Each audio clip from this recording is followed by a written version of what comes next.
Hey guys, this is Andrew from Fear in the Southwest podcast. Hi, I'm Stephanie. Today we're joined by a special guest, Michael. What's up? Hey, how's it going? We just talked about his beard products with Northmen Beard Company. Make sure to check out the promo right before this episode. We're just going to tell creepy stories tonight, guys. No specific topics. But next week, we'll have a pretty hot topic for you guys. But we're just going to talk about, some creepy stories. Well, why don't we start with our guest, Michael? What do you got? What do you got for us? Oh, well, creepiness. I mean, nothing that's like too scary, but it's one of those things where I'm not afraid of much, so it's hard to be scared of stuff. Uh-huh. But this is my story's from when I went down to New Orleans after Katrina hit. I was attached to Washington National Guard unit, so a bunch of us all volunteered to go down there and help. That's awesome. Help get the city back on its feet. Help do whatever we could. Mm-hmm. And our group was literally tasked with taking care of the lower Ninth Ward. So basically the place where the barge hit and broke through the levee, which was crazy to see because it was still there when we were there. Mm-hmm. It was like literally, and I got a couple of supernatural things for you. It's one of those things where you don't believe it unless you actually see it. So I'll start with this. We get there and everything like that. And, there was a convent there. The nuns let us stay in the convent as kind of like a base of operations. Very nice of them to do so. It's one of the few buildings that wasn't completely decimated or destroyed.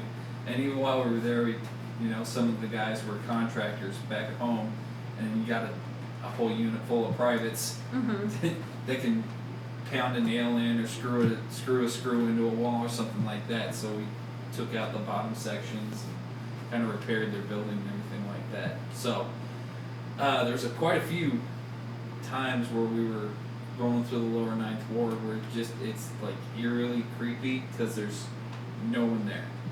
Absolutely no one there.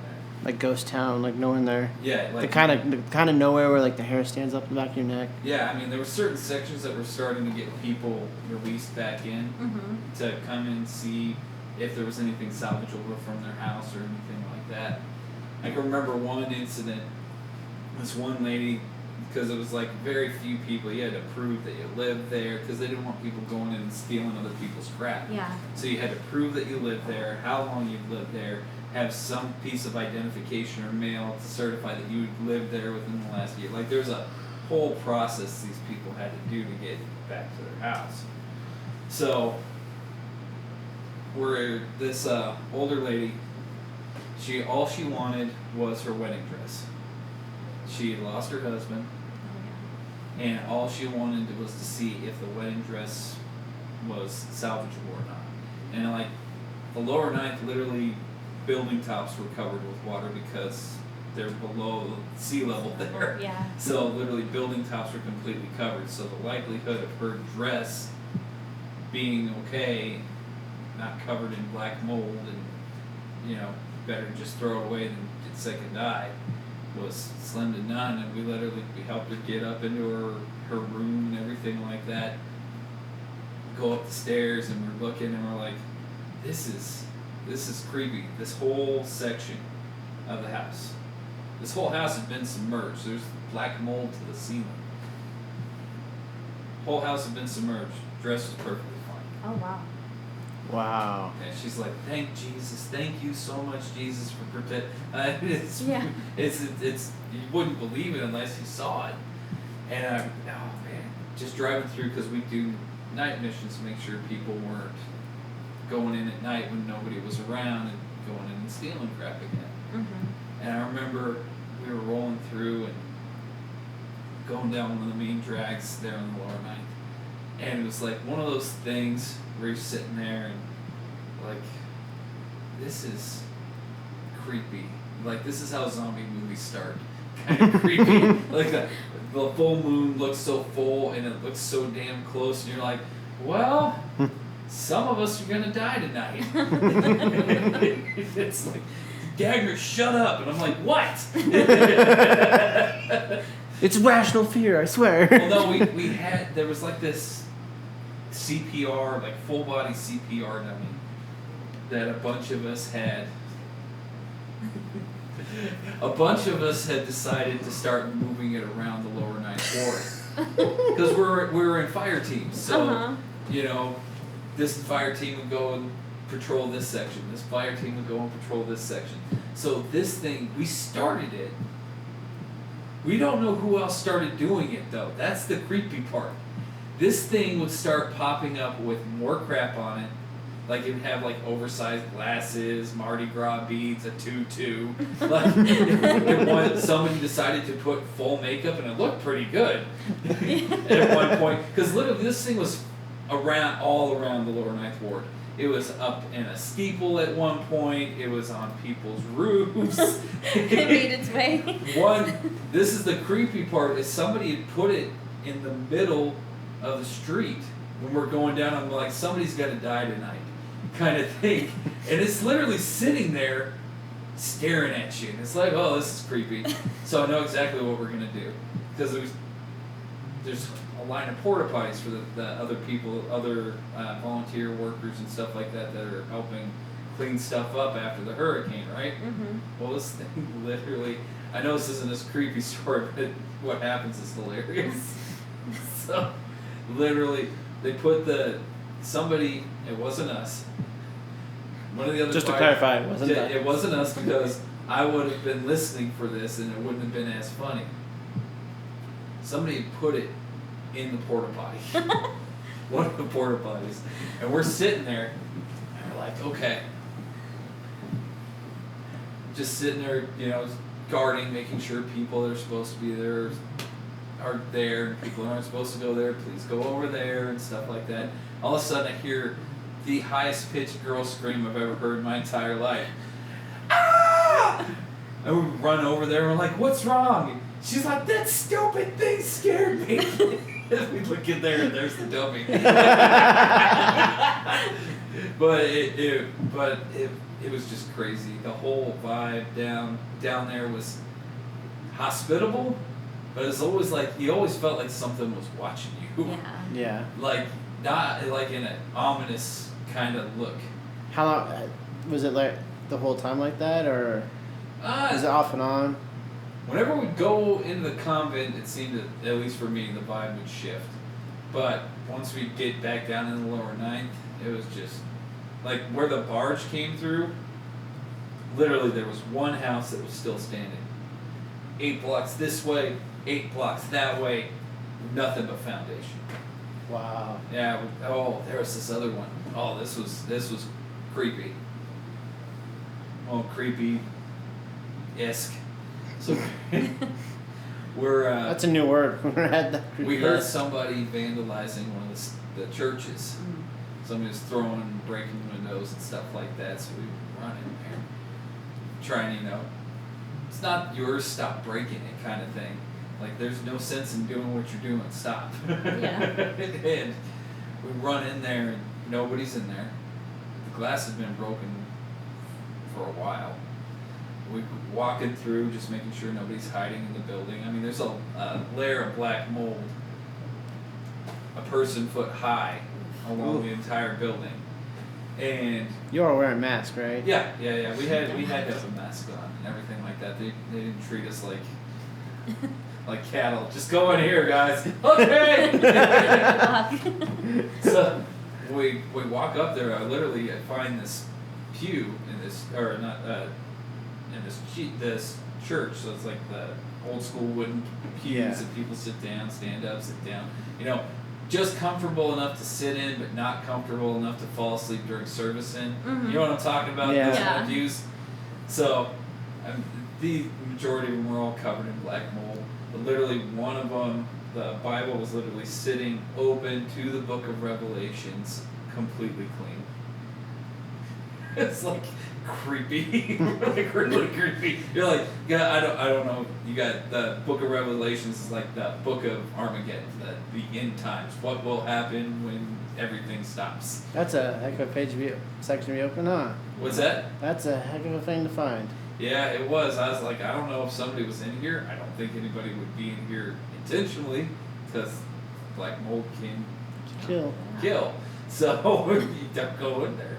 Well, that's pretty creepy. Like, I can only imagine the vibe during that time, and thank you for your help and helping that city out. Oh yeah, it's one of those things. Bad things happen. Oh, yeah. Good men stop doing things.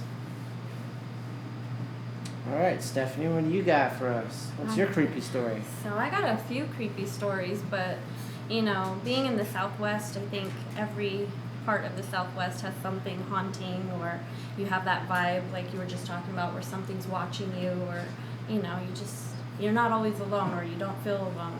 But I used to live at this house, and I had just moved in there. I probably lived there maybe 3-4 days, and the crazy part is that we moved in there a couple days before Halloween. And so, right away, there's already that creepy vibe everywhere. But it was like probably the day after, or, maybe even like November 2nd, but sleeping in this house, and for some reason, I just woke up. And I looked to the closet, because my side of the bed was close to the closet, and I could feel someone looking at me. And so when I looked, I see this shadow, and it just darts out of the room, and all the clothes from the closet just fall. Oh wow. Just fall. And I was with someone at the time, and so I woke him up, and I was like, did you see that? Did you hear that? And he was kind of like, he woke up from the clothes falling and everything. So we went through the whole house. We were locked in. We had the chain link on there. We have no idea what that was. And his thing was, I had too many clothes. And I made the closet fall. But Of course they blame you for too many clothes, too many clothes. But just, why would I get that creepy feeling to all of a sudden wake up? When I looked, there was a shadow. But that house had a lot of things with it, this was even before I had my cat. I'd hear things banging in the middle of the night, and when I'd wake up in the morning, all the cabinets would be open, or it was a house built in the 50s, and so they had those metal drawers and stuff, and so you could hear those squealing at night like someone was trying to open them. Ooh, and creepy. So we'd I wake got the up. chills just listening to that sound, and like nobody's doing. Oh. Yeah, and I even one morning I was like, can you shut the cabinets? I almost hit my head, and I was like, I didn't get up from bed all night. I was here. Just like little stuff like that. Was it like constant, or was it a certain time of day? It was like any time of day. For a while, I was, home a lot of the time, and doing like basic house chores like vacuuming. I was vacuuming, all of a sudden the vacuum would start. I'd look, it'd be unplugged. Oh wow. I'd be like, oh, maybe it's a loose socket, maybe there's something wrong with the plug, and it would like toy with people. Did you ever? Don't mean to jump in too much. Did you ever have? Did it ever have a smell? Like the only reason I ask is like my wife had an experience when she was in college. Like this dark figure was literally standing over her bed. It smelled sulfuric. Like a very strong sulfur smell. Sometimes we Very would common smell to monitors. smoke. We would smell smoke. Like all of a sudden, oh, I smell something, or it would be smoke-like. But even people that would come to our house, we'd have friends over, and they're like, your house is creepy. There's something here, And I'd be like, okay, I'm not the only one that kind of gets that vibe. I think one of the scariest things about that house is, one day just doing basic grooming, plucking eyebrows, popping zits, and the mirror just opened. It was one of those mirrors that you open and you put your stuff in there, and it just opened by itself. Like I hadn't touched it, anything. I was just looking there, and boom. Wow. Yeah. It's a pretty creepy house. Sounds like that's creepy. Have you lived in a creepy house before? A few. A few? What was the most creepy house? Okay, I'll start when I was young. I'll work my way up to the creepy one. Back when I was a youngling, I'm going to say youngling, and we lived at this really old apartment complex, Midtown Tucson, Fort Lowell area, if you guys are from Tucson. And like first my dad was actually getting experiences, and he would talk about there was a shadow in the doorway, and he first asked us, hey, did any of you guys get up in the middle of the night to go to the bathroom? I'm like, no. My mom would be like, no. Someone was in the house. They would start playing with this big toe. At this point, I personally hadn't experienced anything, creepy. I was like, that's weird. Whatever, Dad, Ghosts aren't real. I had that big, young. I'm like, okay, whatever. Well, My very first experience that I can recall, I was actually taking a nap with my dad in his bedroom. I was 5, 4, I don't know. I was a young one, so don't judge me. I don't remember why I was in there. But his bedroom was like right adjacent, the window was adjacent to the sidewalk that you would have to walk to get to the front door. So visualize that for a second. So you would see if someone was coming to our door to come in. You would know. And my mom was at work at the time. We're laying in bed, and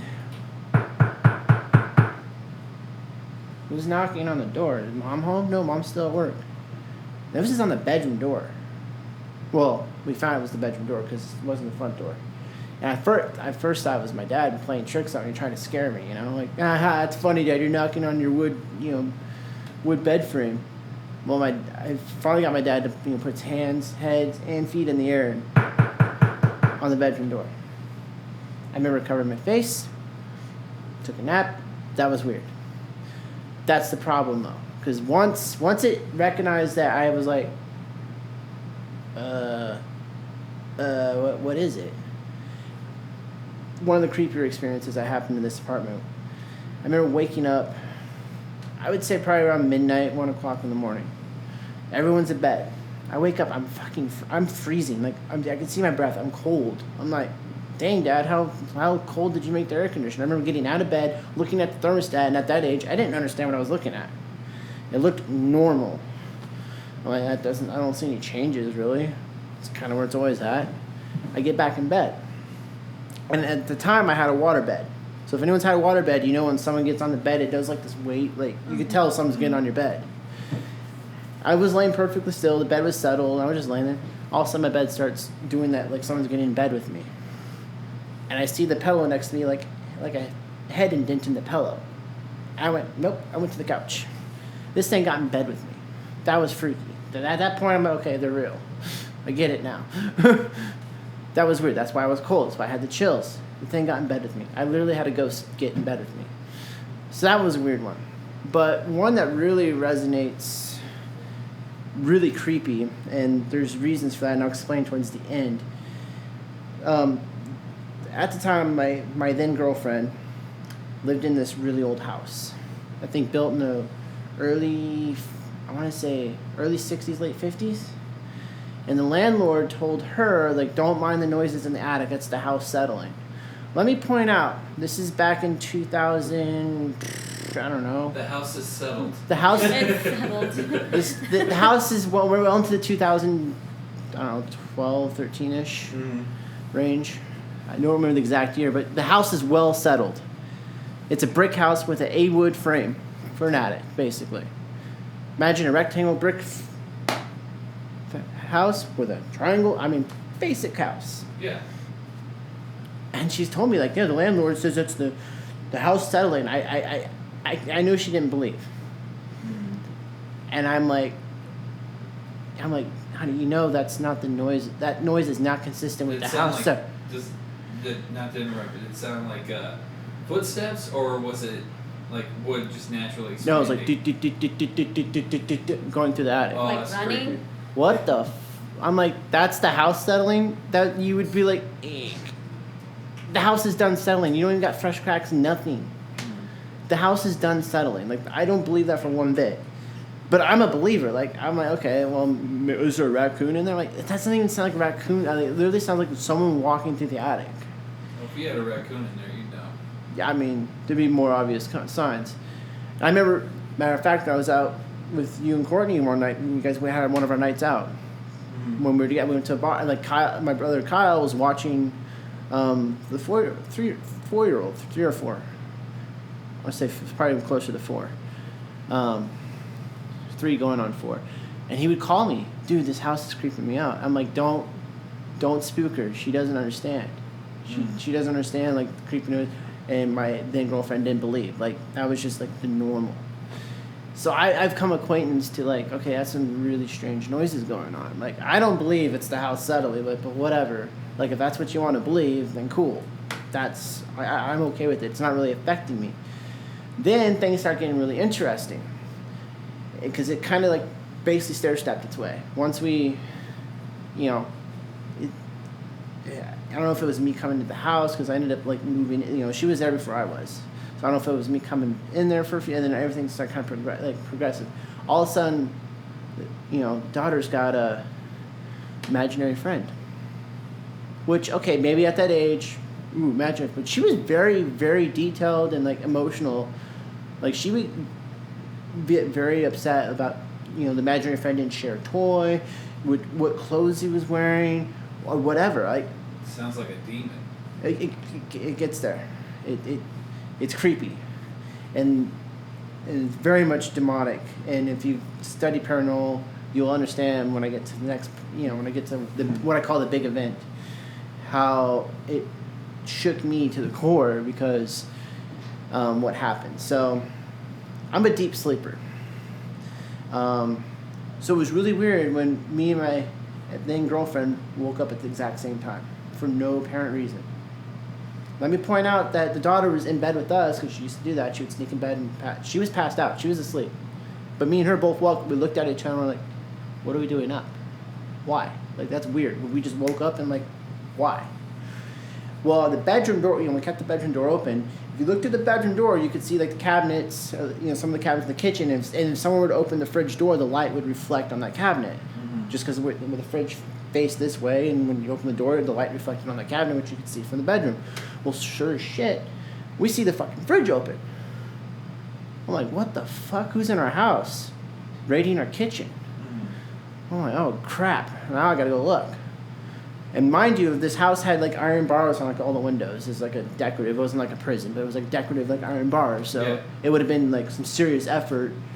You would have heard someone trying to get to the window. Mm-hmm. All the windows are sealed shut. The doors are still all locked. There's nobody in the house. Mind you, I'm walking around in a dark house. I didn't want to turn on a bunch of lights. I noticed all the cabinet doors in the kitchen are all open. And then she's like, what's going on? I'm like, all the cabinet doors are open too. What? I'm like, yeah. So I'm closing the cabinets gently. I don't want to wake up. We don't want to wake up the daughter because, that's going to be a nightmare if she wakes up. I go and close all the cabinet doors. I get back in bed. And we're laying there. We're laying there contemplating, like, what the hell did we just see? I can see her brain is, like, turning because she witnessed it. But all of a sudden, we're laying there in silence. Like, we don't even know what to say because we're just kind of like, that was weird. Part of me is going, see, I told you it was haunted. I knew it. Yeah, the house is settling, and now it's opening the fridge on its own. Ooh. How's the landlord going to explain that one? Yeah, that definitely sounds like a demon. And then we hear what sounds like a 7-year-old child distinctively crying from the daughter's bedroom. We're like, duh. Do you hear that? I'm like, yeah, I hear that. Do you think it's the neighbors? I'm like, no, the neighbor's house is too far away. That was like clear as day, like a child crying from our daughter's bedroom. I mean, I will never forget that cry, ever. Like, that resonated. It was that audible. It wasn't like a faint. It was like someone was crying from her bedroom. Did you go, no, we're out? And then I went, okay, now I got to look in the bedroom. Oh. Why? To make sure no kid was in there, That's how they lure you. So I turn on the light. Like, I go to her bedroom, which is right next to our bedroom, mind you. I just turn on the light, and like, nobody's there. I'm like, okay. She's freaking out. Oh my god, it is real. And then I look in the daughter's closet. Like, she didn't really use her closet. The attic entrance is in her closet. Oh, wow. Inside her closet is literally the attic entrance. We literally moved out like a month after that. I would have moved out the same day. Well, the tables were turning at that point. I'll put it that way. Like, it was already in that works. Yeah. But like, that just amplified. Like, yeah, that's a hard nope. It was creepy. I could still hear that, and like, I get chills just like talking about it, because I still, to this day, 10-something years later, I could still hear that cry, like, distinctively. Now, if for any of you guys are, it is very much demonic, and reason being is demonic presences are very typical of luring you in. They'll act like an innocent child. They'll act all friendly and nice, and then it progresses from there. So the fact that we've gone from noises in the attic, which, come to find out, the attic entrance is in her bedroom. We never opened the attic. Like, no one went up there. I didn't want to open that can of worms, because I don't think I would have liked what I found. Now, it was definitely creepy about the imaginary friend in that aspect, but you're gonna have skeptical that she was at that age. Here's a fun fact. At the moment we moved out of that house, imaginary friend disappeared. No more talk of it. It's like it never happened. Just like imaginary friend just disappeared. And that's the thing about those types of spirits. They usually attach themselves to one person, and they try to feed off of that person because that person has acknowledged it. And, you know, sometimes people run the risk of bringing it with them to the new place, to the new house. So, you know. Especially if you're afraid of it. They like to attach to fear. They do attach to fear very much, that. but they also like to attach to innocence. Yeah. They'll attach to a child because the child doesn't fully understand the concept. They're going to see this entity as, you know, oh, it's a friend, when it's really not. They don't understand, like, you know, it's a demonic presence. It's going to possess. You know, you risk possession. You risk, you know, life-changing events. You think that The Exorcism is based on a true story. If you ever seen that movie, that's the kind of stuff, demonic stuff, can end up. So I didn't think demons could possess innocent kids. They will. They don't have any concept of right or wrong, though. Like, I could understand an adult.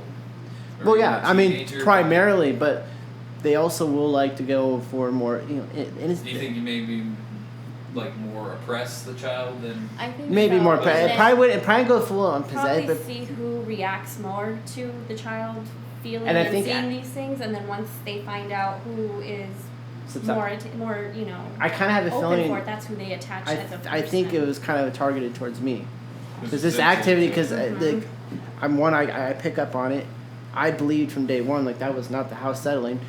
The entity, I think, knew, like, you know, she wasn't a believer, so I'm starting to get, you know, kind of attached to the kid, you know, with bonding and, like, all that. Like, I'm more of a common figure that I think maybe that was just kind of its way of trying to lure me in. And, you know, I, from day one, knew, like, you know, this house that's not the house settling. That was creepy. And I will never forget the distinct sound, because we both heard it. It wasn't just me. She verbatim was like, "Did you hear that?" And I'm like, "Yeah, I hear it." And, like, it's one of those sounds, like, I think the hair, like, stood up, like, my whole body. I was like, chills. Undeniable chills, like, to my bone, because I was like, she's right here sleeping. Who's crying in the bedroom? Because it's not her. And you go to turn on the light, because I was like, you know, shit, oh, nobody there. And then, like, is that the neighbor? I'm like, no, they're too far apart, and you're not going to hear it that distinct. I mean, if I would have had, like, a digital recorder, that would have been a Class A capture. That would have been, like, I could have recorded that on my phone. I could have recorded that on almost any recording device. It was that distinctively clear. Wow. And I will never forget that sound. There was like a meme. I think I shared it with you. It was like, there's nothing more soothing of a baby's cry unless it's 3 a.m. and you don't have a baby. Yeah. You did send me that I one. don't know. I've got 2 babies, and there's nothing soothing about crying. I didn't write them. I was like, that's relatable, because you know. I also heard, like, when people are feeling, like, stress, or their immune system is low, or they're not feeling well, you know, things kind of gravitate towards them or attach towards them in some way too. So it's all, you know, there's gonna be skeptics for every story. Yeah. I mean, you know, people have to. There's people who look to get, you know, I want to see a ghost. I want to experience it. It's not that they don't believe. They just they can't believe because they haven't experienced it, and they go looking for it and never get it. It's kind of weird. Then you got people who, like, that my then girlfriend didn't believe, but happened to experience an event that was like, how the fuck how else do you explain that? Nobody was in the house. We both heard the noise. We were both woke up at the same time, which is very unusual. Right then and there, I was like, that's weird, you know. And then to have that series of events, and then how it just built up. You know, we still had the noises in the attic. Like, I was like, no, I'm not going in the attic, because it's not. I don't want to find what's in there. Come to find out that area where the house is actually well haunted, because, you know, camp, you know, Fort Lowell, the fort. Yeah, Camp Lowell's right there. Yeah, That Camp was a Lowell. cavalry camp. And then, like, yeah, I live not that far from that area too, and Yeah, you know, so some did of the I. things you experience. that whole area had camps, workers, gunfights, all Gun- kinds of stuff. Yeah. So a lot of history in that area. Yeah, I lived there, that area too. I'll let you finish your story. Yeah, no, it's a good one. Yeah, it was just weird. And then the moment we moved out, we only moved a mile away. We only moved about a mile away from the place. Imaginary friends stopped. Because it was attached to the house. Yeah. There was something with that house, and the landlord, I don't know, they had a weird vibe about him. I didn't think like we had the full story of that house. Like, Now I'm not saying the landlord, was necessarily lying. He may not even understand what was going on. I mean, maybe it could also be someone brought something into that house. Maybe a previous owner or renter or whatever did some sort of ritual in that house. And it called something up. And it opened a portal. Or summoned something in that house. Or they did something in the attic. They did something stupid. Playing with stuff they shouldn't play with. Or maybe someone did die in that house. Which could also inadvertently open like a portal. Or it's a negative entity. Too. Or,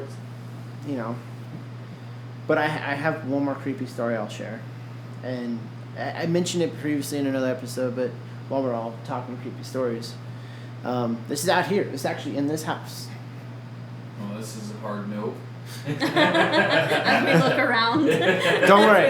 It's been now. resolved. It's kind of funny, but back when my little brother, I was younger. I don't remember the age, but my brother was still, kid-like. He had a talking barbecue. Okay, it's a toy. Oh. I was like, what's that's a talking pretty barbecue? cool. A talking barbecue? It was a toy. It's like one of those favorite. Fire up the grill. Get out your hot. It's like a plastic grill, Well, we're having a monsoon storm. Okay, like bad one. Like our power's out. It's like 2 a.m. Like we're all up because the power's out. There's no air conditioning. It's muggy and miserable in here. We're sitting in the living room, and like you go down the hallway was my brother's playroom, which is now my mom's sewing room. But we hear the grill, fire up the grill, get out the hot dogs. I'm like, it's 3 a.m, it's storming, this thing's ready to cook for us. Awesome. Okay, but this thing won't shut up. It keeps going off. Get out the hot dog. I'm like, okay, this is getting weird. It's like a possessed Teddy Ruxpin. You must kill mommy and daddy. So we're like, okay, let's take the batteries out of it. Like this thing won't shut. It's creepy enough. It's like it's going off on its own. Nobody's even in the room. So they take the batteries out of it, and like you push the button, it stopped. It wasn't doing anything. So we go, okay, maybe it's some weird shit going on. Leave the batteries out, and we go in the living room again, like we leave it be, and we hear from the bedroom, fire up the grill. Oh no. No. We took the damn grill, threw it outside in the rain, and it stayed outside. Oh my god, it changed its tone. Oh, it was creepy as it was creepy as fuck. We're like, what the this thing is possessed. We threw it outside, left it out there, never brought it in the house, and I think Goodwill came and picked it up. So someone may have gotten a haunted barbecue. Yeah. Took the batteries out and made sure it didn't go off. With the batteries out, 5 minutes later, I would have shot it with a shotgun. Seriously? fire up the grill. I'm like, oh my god. No, I don't want to fire up the grill. You're gonna be on the real grill in flames here shortly. Burn in hell, toaster. Die, toy, die. We literally chucked that off the port into the rain. We're like, get that out of the house. We don't need that here. So yeah, that was a pretty creepy one. With aspects of like an actual physical object like wigging out. That was a weird one. That one gives me chills too because I remember we're all sitting there like, did it just like we have the battery? Like I had the batteries basically in my hand. Like this thing theoretically can't even talk right now. But yeah, it's like fire up the grill. I'm like, no, we're not hungry, and you're going outside in the rain. All right, guys, that was some creepy stories from Storytime. Thanks, Mike, for joining us. Yeah, absolutely. Thank you for having me. Anytime. This has been fun. This is Andrew's Fear in the Southwest podcast. This is Stephanie. Thank you for listening. Mike, thanks for joining us again. Yeah, absolutely. You guys take care. Check out his website, NorthmenBeardCompany.com. Check out the awesome beard products. We'll catch you in the next episode. Bye.